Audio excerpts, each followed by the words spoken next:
Hello everyone. तो कल हमने क्या स्टार्ट किया था? क्लास 9th का first chapter matter in our surrounding. तो उसी को हम आज आगे डिस्कस करने वाले हैं। तो हम क्या डिस्कस करने वाले हैं? कहाँ पहुँच गए थे हम? प्लाज्मा पे। तो प्लाज्मा क्या है? Fourth state of matter.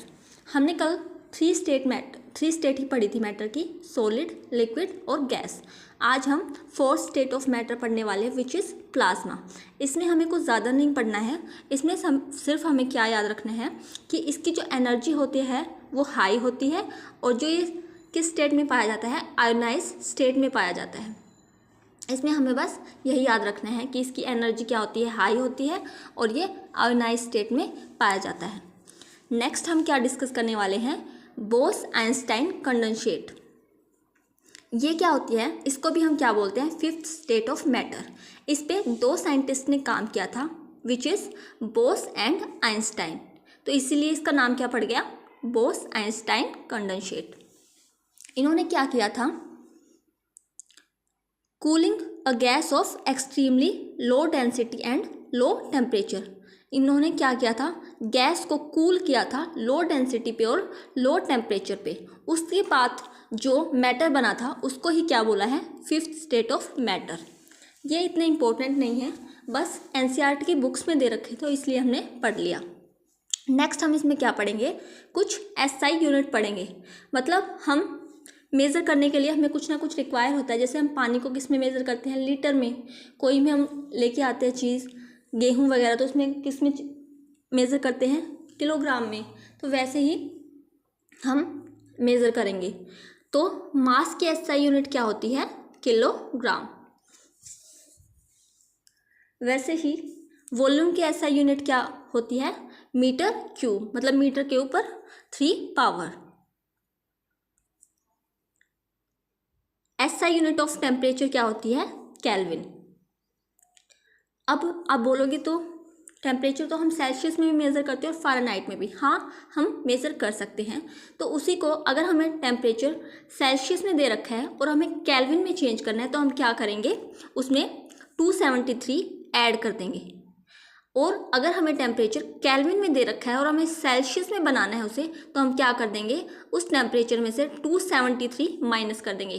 जो यहाँ पे लिखा हुआ है 273.15, इसको अगर हम राउंड ऑफ करेंगे तो ये क्या आएगा? 273 आएगा। तो इसलिए हम इसमें 273 ऐड या माइनस कर सकते हैं। अब नेक्स्ट एक क्वेश्चन दे रखा है जिसमें हमें क्या दे रखा है? Change the temperature in Celsius scale में हमें चेंज करना है टेम्परेचर को। टेम्परेचर किस में दे रखा है? हमें केल्विन में दे रखा है। अब केल्विन में टेम्परेचर है और हमें सेल्सियस में चेंज करना है तो हम क्या कर देंगे? केल्विन के टेम्परेचर में से 273 माइनस कर देंगे। तो अब 293 में से हम क्या कर देंगे?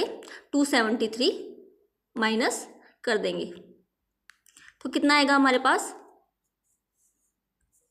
कितना आएगा हमारे पास? 273 माइनस करेंगे तो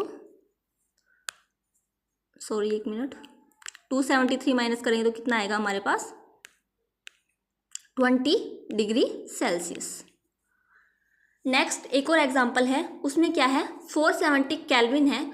इसको भी अगर हमें सेल्सियस में चेंज करना है तो हम क्या करेंगे? 470 में से 273 माइनस कर देंगे। 273 माइनस करने के बाद क्या मिलेगा हमें? 197 डिग्री सेल्सियस। नेक्स्ट हम इसमें क्या डिस्कस करेंगे? Can matter change it's state? जो भी हमने स्टेट ऑफ मैटर पढ़ी थी, सॉलिड, लिक्विड एंड गैस, क्या वो अपनी स्टेट को चेंज कर सकती हैं? मतलब सॉलिड को हम लिक्विड में चेंज कर सकते हैं, लिक्विड को गैस में चेंज कर सकते हैं? तो हाँ, हम चेंज कर सकते हैं। जैसे एग्जांपल यहाँ ले रखा है आइस का। आइस है, आइस को हम रेफ्रिजरेटर में रखते हैं। अगर हम उसको बाहर रखते थोड़ी देर के लिए तो क्या होगा? आइस क्या हो जाएगी? मेल्ट हो जाएगी। मतलब पहले किस में थी? सॉलिड में, अब किस में आ गई है? लिक्विड में। तो क्या कर लिया इसने? अपनी स्टेट को चेंज कर लिया। तो अब ये स्टेट को चेंज करते हैं, उसके लिए क्या होते हैं?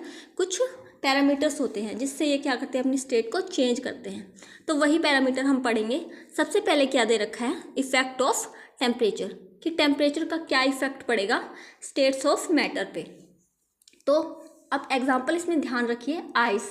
आइस का एग्जाम्पल अगर आप ध्यान रखेंगे, आइस फ्रीजर में रखी हुई है, अगर हम उसको बाहर निकालेंगे तो मतलब क्या होगा, उसका टेम्परेचर इंक्रीज़ हो गया, और टेम्परेचर इंक्रीज़ हो जाएगा तो क्या हो जाएगी, वो मेल्ट हो जाएगी। और वो मेल्ट क्यों हुई है, क्योंकि उसकी काइनेटिक एनर्जी बढ़ गई, मतलब जो उनका पार्टिकल का मोशन था वो बढ़ गया। मैंने क्या बताया था, जो सॉलिड के पार्टिकल हैं वो क्या करते हैं, बहुत कम वाइब्रेट करते हैं, बस अपनी जगह पे वाइब्रेट कर सकते हैं, वो मूव नहीं, उनके बीच में मोशन बहुत कम होता है। लेकिन अगर हम उनको टेम्परेचर देंगे तो क्या करेंगे, उनके जो पार्टिकल है वो फास्टर मूव करेंगे और उनकी काइनेटिक एनर्जी क्या हो जाएगी, इंक्रीज़ हो जाएगी, और जिससे उनका जो फोर्स ऑफ अट्रैक्शन था उनके बीच में ज़्यादा था। लेकिन अगर हम टेम्परेचर इंक्रीज़ करेंगे तो जो फोर्स ऑफ अट्रैक्शन है उनके बीच में, पार्टिकल्स के बीच में, वो क्या हो जाएगा, कम हो जाएगा, और ये क्या करेंगे, फ्रीली मूव करना स्टार्ट कर देंगे, जिससे सॉलिड क्या हो जाएगी, लिक्विड में चेंज हो जाएगी। और उसी तरह अगर हम टेम्परेचर को और ज़्यादा इंक्रीज़ करेंगे तो लिक्विड क्या हो जाएगा, गैस में चेंज हो जाएगा। अब नेक्स्ट हेडिंग क्या दे रखी है, मेल्टिंग पॉइंट।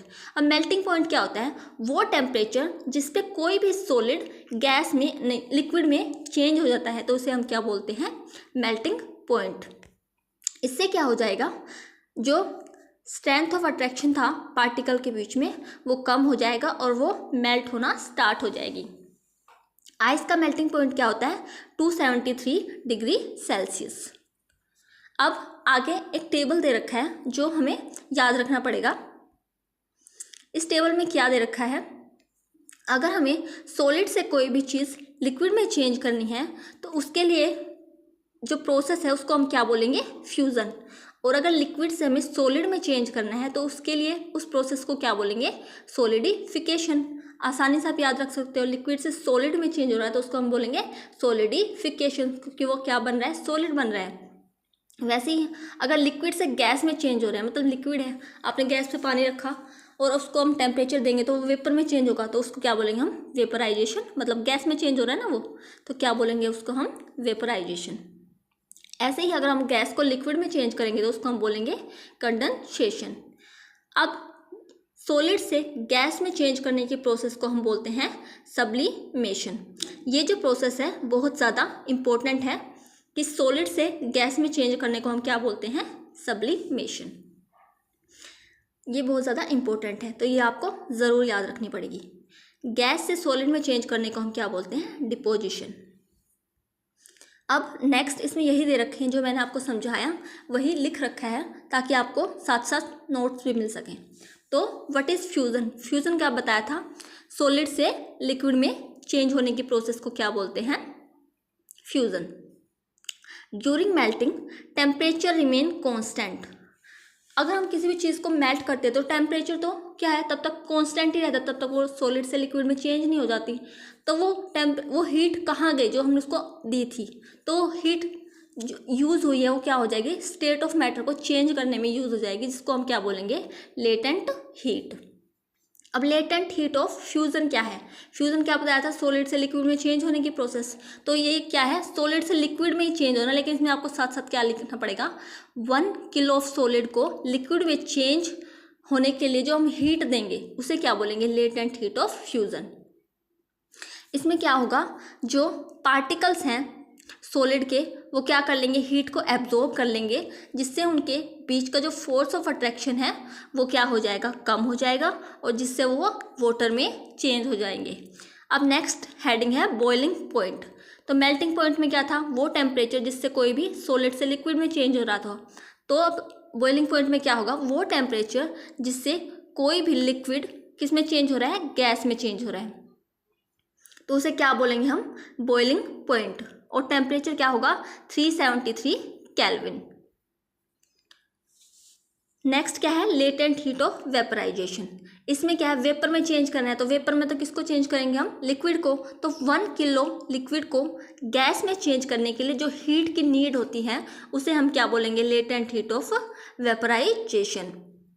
इसमें भी क्या होगा, जो लिक्विड के पार्टिकल हैं वो क्या करेंगे, हीट को एब्जॉर्ब करेंगे, और उसके बाद उनके बीच में जो फोर्स ऑफ अट्रैक्शन है वो क्या हो जाएगा, कम हो जाएगा, और किस में चेंज हो जाएगा, वो स्टीम में या फिर वेपर में चेंज हो जाएगा।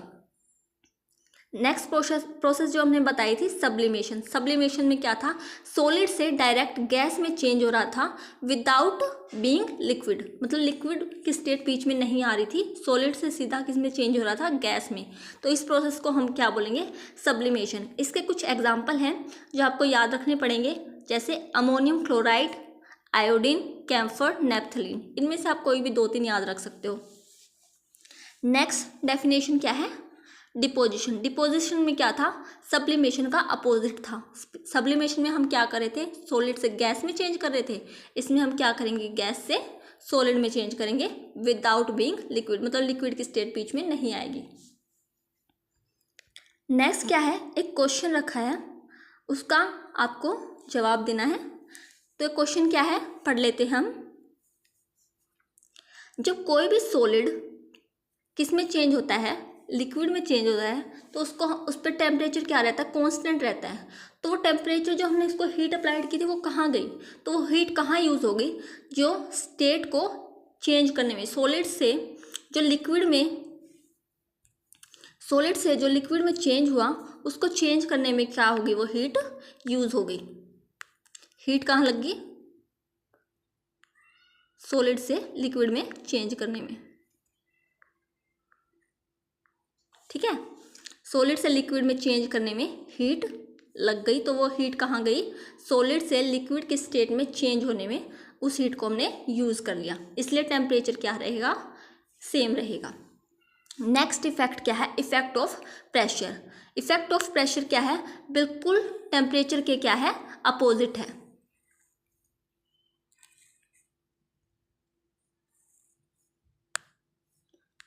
इफेक्ट ऑफ प्रेशर क्या है, टेम्परेचर के बिल्कुल अपोजिट है। तो उसमें क्या कर रहे थे, हमें सॉलिड से लिक्विड में चेंज करना पड़ रहा था, तो हमें टेम्परेचर इंक्रीज करना पड़ रहा था। इसमें भी क्या है, अगर हमें सॉलिड से लिक्विड में चेंज करना पड़ रहा है तो प्रेशर हम डिक्रीज करेंगे और टेम्परेचर इंक्रीज करेंगे। बस हमें क्या करना है, टेम्परेचर के अपोजिट पॉइंट है वो हम इसमें लिख देंगे। जैसे सॉलिड से लिक्विड में चेंज करने के लिए हमें क्या करना पड़ रहा था, टेम्परेचर क्या करना पड़ रहा था, इंक्रीज, तो हम यहाँ पे क्या करेंगे, प्रेशर डिक्रीज करेंगे। ठीक है, वैसे ही गैस से लिक्विड में चेंज करने के लिए हमें क्या करना पड़ रहा था, क्या करेंगे, प्रेशर को इंक्रीज करेंगे और टेम्परेचर को क्या करेंगे, डिक्रीज करेंगे। वैसे ही सॉलिड को गैस में चेंज करना है तो हम क्या कर रहे हैं, प्रेशर को डिक्रीज कर रहे हैं, तो हमें टेम्परेचर को क्या करना पड़ेगा, इंक्रीज करना पड़ेगा। गैस को हमें लिक्विड में चेंज करना है तो हमें क्या करना पड़ेगा, उसको प्रेशर हाई देना पड़ेगा और टेम्परेचर लो रखना पड़ेगा, उससे गैस किस में चेंज हो जाएगी, लिक्विड में। तो ये क्या थे, इफेक्ट ऑफ प्रेशर। ये बिल्कुल अपोजिट होंगे टेम्परेचर के। जहाँ भी अगर आप लिखोगे सॉलिड से लिक्विड में चेंज होने के लिए हमें टेम्परेचर इंक्रीज करना पड़ रहा है तो प्रेशर हम करेंगे डिक्रीज। ठीक है, बस अपोजिट लिखते जाएंगे। नेक्स्ट क्या है, what is dry ice, why it is stored under high pressure, कि ड्राई आइस क्या है, किसको बोलते हैं हम, और इसको हाई प्रेशर के अंदर ही हम स्टोर क्यों करते हैं, लो प्रेशर के अंदर स्टोर क्यों नहीं करते हैं। तो इसके लिए क्या आंसर होगा, किसको बोलते हैं, पहले हम ड्राई आइस किसको बोलते हैं, सॉलिड कार्बन डाइऑक्साइड को हम क्या बोलेंगे, dry ice. Solid carbon dioxide को हम क्या बोलेंगे, ड्राई आइस। और इसको हम हाई प्रेशर के अंदर इसलिए स्टोर करते हैं क्योंकि अगर हम प्रेशर को लो करेंगे तो जो कार्बन डाइऑक्साइड गैस थी सॉलिड वाली वो किस में चेंज हो जाएगी, गैस में चेंज हो जाएगी। ठीक है, इसलिए हम प्रेशर को डिक्रीज नहीं कर सकते, क्योंकि अगर हम डिक्रीज करेंगे तो वो किस में चेंज हो जाएगी, गैस में चेंज हो जाएगी। ठीक है, एट रूम टेम्परेचर क्या होता है, कार्बन डाइऑक्साइड क्या होती है, गैस होती है। इसके लिए हमें क्या करना पड़ता है, टेम्परेचर लो और हाई प्रेशर, उसको हमें सॉलिड में चेंज करने के लिए हाई प्रेशर और लो टेम्परेचर की रिक्वायरमेंट होती है, इसीलिए हमें हाई प्रेशर की नीड होती है। समझ आ गया आपको, सॉलिड कार्बन डाइऑक्साइड को हम क्या बोलते हैं, ड्राई आइस बोलते हैं। उसको हम हाई प्रेशर में इसलिए स्टोर करके रखते हैं क्योंकि अगर हम प्रेशर को लो करेंगे तो क्या हो जाएगा, वो गैस में चेंज हो जाएगी, सॉलिड कार्बन डाइऑक्साइड। बस इतना आप याद रखिए और इसको अपनी लैंग्वेज में आप लिख सकते हैं। नेक्स्ट क्या है, इवेपोरेशन। इवेपोरेशन क्या होता है? लिक्विड से वेपर में चेंज होने की प्रोसेस को क्या बोलते हैं हम? इवेपोरेशन। लेकिन इसमें हमें एक पॉइंट और रखना है कि इसमें जो हम टेम्परेचर रखेंगे वो बॉइलिंग पॉइंट से कम होना चाहिए। तब अगर लिक्विड वेपर में चेंज हो रही है तो उसे हम बोलेंगे इवेपोरेशन। तो डेफिनेशन पढ़ लेते हैं हम। The phenomena of change of solid into vapour at any temperature below it's boiling point. मतलब टेम्परेचर बॉइलिंग पॉइंट से कम, उस टेम्परेचर पे बॉइलिंग पॉइंट से कम टेम्परेचर पे अगर लिक्विड वेपर में चेंज हो रहा है तो उसे हम क्या बोलेंगे? इवेपोरेशन। तो इसके लिए एग्जाम्पल क्या रखेंगे हम? जैसे हम कपड़े सुखाने के लिए रखते हैं तो क्या हो जाते हैं, हमारे कपड़े सूख जाते हैं तो वो किस में चेंज हो जाता है? जिसका लिक्विड था उसमें कपड़ों में वो भाप बन के उड़ जाता है, तो कपड़े क्या हो जाते हैं हमारे? इजीली सूख जाते हैं। तो इसमें कौन सी प्रोसेस यूज हुई है? इवेपोरेशन। क्योंकि जो लिक्विड पार्टिकल होते हैं, जो हमारे कपड़ों में लिक्विड पार्टिकल होते हैं, वो क्या करते हैं? एनर्जी गेन कर लेते हैं। कहाँ से? सराउंडिंग से एनर्जी गेन कर लेते हैं, जिससे उनके बीच में जो फोर्स ऑफ अट्रैक्शन है क्या हो जाता है? कम हो जाता है, और जिससे heat energy lost in the surrounding environment. अब कुछ फैक्टर हैं जो इवेपोरेशन को क्या करते हैं? अफेक्ट करते हैं। अब टेम्परेचर, फर्स्ट फैक्टर क्या है? टेम्परेचर। अगर हम टेम्परेचर इंक्रीज करेंगे तो क्या होगा? इवेपोरेशन भी इंक्रीज होगा। आप याद रख सकते हैं, अगर हम कपड़े सुखा रहे हैं, गर्मी ज़्यादा होगी, मतलब टेम्परेचर ज़्यादा होगा, कपड़े ज़्यादा जल्दी सूखेंगे। तो क्या करेंगे? अगर हम टेम्परेचर इंक्रीज़ करेंगे तो इवेपोरेशन भी इंक्रीज़ होगा, कपड़े भी ज़्यादा जल्दी सूखेंगे। तो आप इसमें ये ध्यान रख सकते हैं कि टेम्परेचर इंक्रीज़ करेंगे तो इवेपोरेशन भी क्या होगा? इंक्रीज़ करेगा। नेक्स्ट पॉइंट क्या है? Surface area. एक तो हम कपड़ों को क्या करते हैं? खुले खुले करके सुखाते हैं, मतलब अलग अलग करके थोड़े खुले रख के सुखाते हैं। तो ऐसा क्यों? क्योंकि इसमें भी कौन सी प्रोसेस काम कर रही है? इवेपोरेशन। क्योंकि अगर हम सरफेस एरिया इंक्रीज करेंगे तो इवेपोरेशन भी क्या होगा? इंक्रीज होगा। इसलिए हम कपड़ों को क्या करते हैं? खुले खुले करके सुखाते हैं। ठीक है। नेक्स्ट पॉइंट क्या है? ह्यूमिडिटी। इसमें क्या है? अगर ह्यूमिडिटी इंक्रीज होगी, ह्यूमिडिटी क्या है? आप ऐसे याद रख सकते हैं, अगर बारिश का मौसम है तो कपड़े क्या है? कम सूखेंगे। तो अगर ह्यूमिडिटी मतलब नमी अगर इंक्रीज होगी तो इवेपोरेशन क्या होगा? डिक्रीज होगा। नेक्स्ट पॉइंट है वाइंड स्पीड। अगर हवा चलेगी तो हमारे कपड़े जल्दी सूखेंगे या नहीं सूखेंगे? तो अगर वाइंड स्पीड, हवा की स्पीड अगर ज़्यादा होगी तो इवेपोरेशन भी ज़्यादा होगा और हमारे कपड़े भी क्या हो जाएंगे? जल्दी सूख जाएंगे। नेक्स्ट पॉइंट है कूलिंग ड्यू टू इवेपोरेशन। इसमें क्या बताना है? ड्यूरिंग इवेपोरेशन क्या होता है?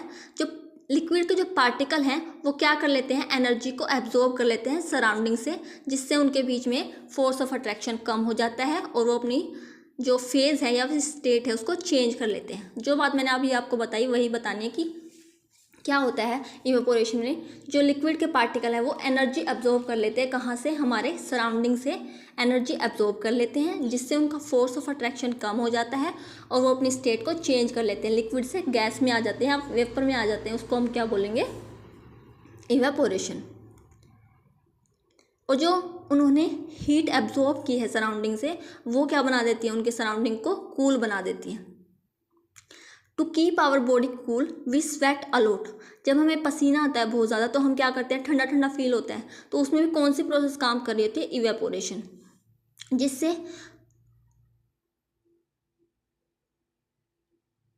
टू कीप वाटर, इसमें क्या है? Our body water evaporate using energy in the process. इसमें क्या है? हमारे सराउंडिंग से क्या करती है? हीट एब्जॉर्ब कर लेती है और जिससे क्या होती है? हमारी बॉडी क्या फील करती है? कूल फील करती है।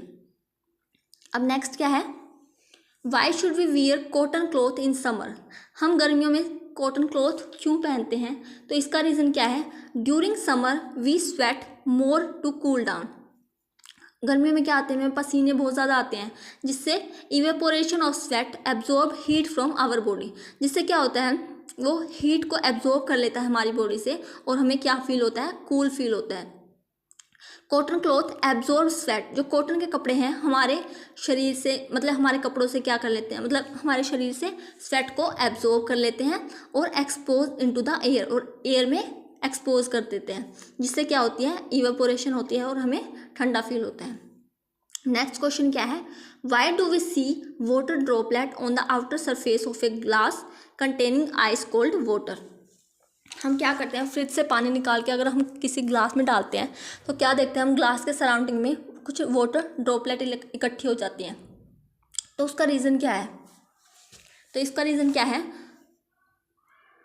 Water droplet form on the outer surface of a glass with ice cold water because जो वाटर वेपर है in the air condense on the cold surface. वो कोल्ड सरफेस पे क्या हो जाता है, कंडेंस हो जाते हैं, जिससे वो किस में चेंज हो जाते हैं, लिक्विड की ड्रॉप में चेंज हो जाते हैं। इस प्रोसेस को हमने पहले भी पढ़ा था, जिसको हम बोलते हैं कंडेंसेशन। नेक्स्ट क्या है, इवेपोरेशन और कूलिंग में क्या है डिफरेंस है।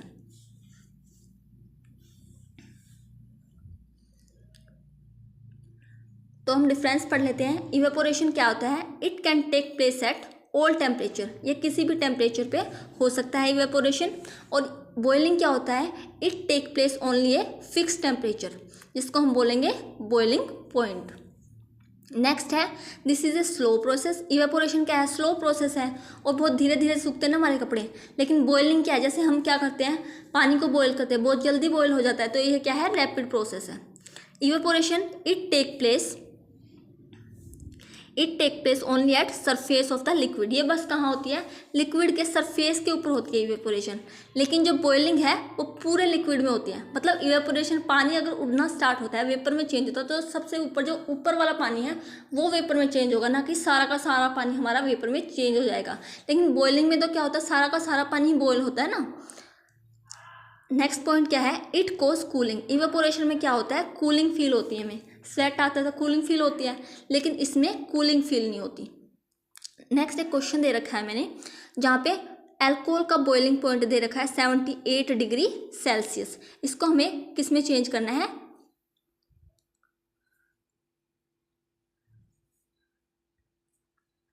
What is the temperature in kelvin. Kelvin scale में इसका टेम्परेचर क्या होगा। अब सेल्सियस में है टेम्परेचर, कैल्विन में चेंज करना है, तो हम क्या करेंगे, 273 इसमें ऐड कर देंगे, तो क्या आ जाएगा टेम्परेचर, 78 में 273 ऐड कर दीजिए आप, क्या आ जाएगा टेम्परेचर, एक सेकंड, 273 में 78 ऐड कर दीजिए, क्या आ जाएगा,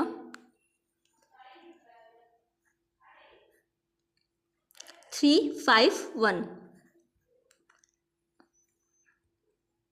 आप ये खुद से ट्राई करके देखिए और ऐसे एग्जाम्पल खुद से ट्राई करके देखिए, आपको आई होप सो ये आपको अच्छे से समझ आया होगा। अगर आपको मेरी वीडियो पसंद आई हो तो please like, share and subscribe my channel. Thank you.